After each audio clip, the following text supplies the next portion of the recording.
घरों में AC current क्यों आता है, डीसी क्यों नहीं?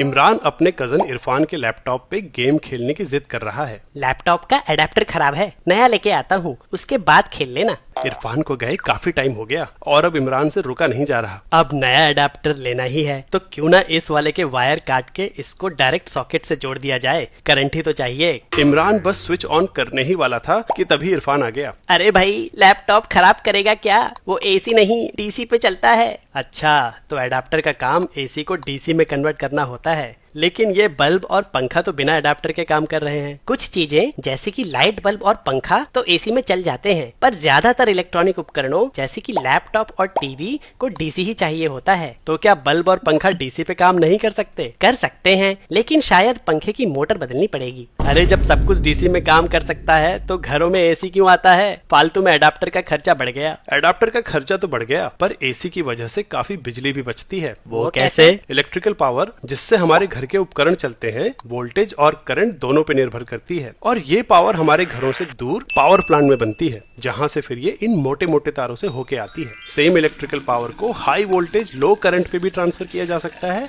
और लो वोल्टेज हाई करंट पे भी। लेकिन हाई करंट का मतलब ज्यादा इलेक्ट्रॉन्स का मूवमेंट, और इनमें से कई इलेक्ट्रॉन्स मेटल के एटम से टकराकर उन्हें वाइब्रेट करते हैं। फिर एटम्स इस वाइब्रेशनल एनर्जी को हीट के फॉर्म में लूज करते हैं। इसलिए लंबी दूरियों में ज्यादा करंट पे पावर ट्रांसफर करने में काफी बिजली हीट के फॉर्म में वेस्ट हो जाएगी। एसी वोल्टेज को ट्रांसफार्मर का इस्तेमाल करके बढ़ाया और घटाया जा सकता है, और क्योंकि पावर प्लांट से कांस्टेंट पावर आ रही है तो वोल्टेज बढ़ाने पे करंट कम हो जाएगा, और अब ज्यादा इलेक्ट्रॉन्स ना होने की वजह से हीट लॉस भी कम होगा। समझ गया, लेकिन ये ट्रांसफार्मर काम कैसे